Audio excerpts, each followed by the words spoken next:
국가적 재난에 정부도 없고 국가도 없었습니다. 뿐만 아니라 대통령의 책임 인정과 사과도 역시 없었습니다. 있는 것이라고는 오로지 대통령의 격노와 호통뿐이었습니다. 이태원 참사는 경찰, 물난리는 환경부, 주 69시간 파문에는 고용노동부, 수능 킬러 문항 논란은 교육부, 북한 무인기 침범은 국방부, 전세 사기는 국토부. 윤석열 대통령은 온갖 부처를 향해 격분을 쏟아내지만 정작 대통령 본인은 신성불가침이라도 되는 듯 어떤 책임도 지지 않고 있습니다.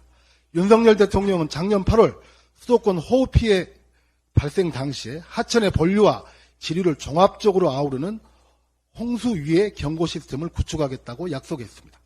그로부터 얼마 지나지 않아 발생한 포항 아파트 지하 주차장 침수 사고 당시에도 지류와 지천의 범람을 막고 사전에 위험을 차단할 수 있는 근본적인 대책을 세우겠다고 약속했습니다. 1년이 지났지만 아무것도 바뀌지 않았습니다.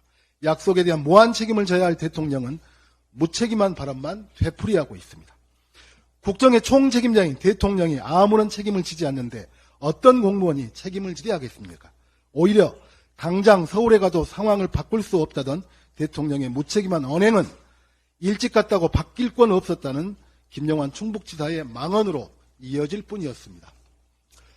전국적인 수해 상황임에도 일정을 연장하면서까지 해외에 있었던 윤석열 대통령은 귀국하고 지금까지 14명의 사망자가 발생한 오송 참사 현장에 대해 어떠한 언급도 방문도 없었으며 오송 지하차도 희생자를 기리는 합동분향소에 조문조차 하지 않았습니다. 이에 대한 대통령실의 해명은 가관입니다. 오송 참사는 감찰에 이어 수사까지 필요한 상황이어서 대통령의 정확한 메시지가 정리되지 않았다. 윤석열 대통령에게는 14명의 국민이 사망한 비극이 수사 대상인 사건에 불과한 것 같습니다.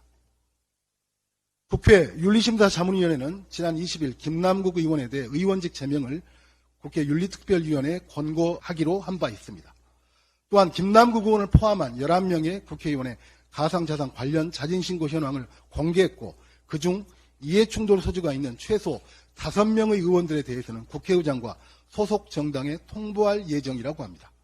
더불어민주당 국회의원들은 김남국 의원 징계와 관련해서는 국회 윤리특위의 의결사항이 본회의에 제출되는 대로 각자의 양심과 소신에 따라 판단할 것입니다.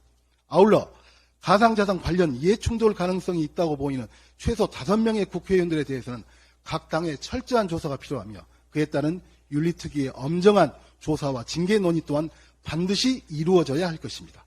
특히 권영세 의원은 지난 3년여 동안 누적 구매 금액이 10억 원 이상의 거래 횟수가 400회 이상이며 심지어 장관 재직 시절에도 가상자산을 거래한 사실이 드러났습니다.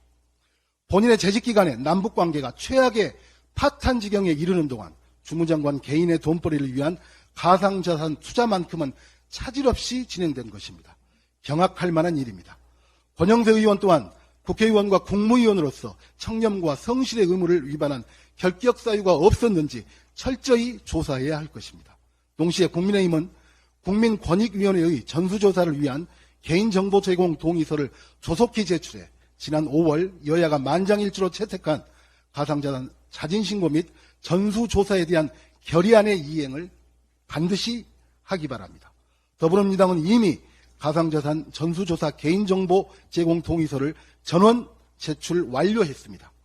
국회의원 제명까지 권고된 중대한 사안인 만큼 국민의힘은 더 이상 숨김없이 떳떳하게 국민 앞에 약속한 국회의 결의를 반드시 지키길 바랍니다.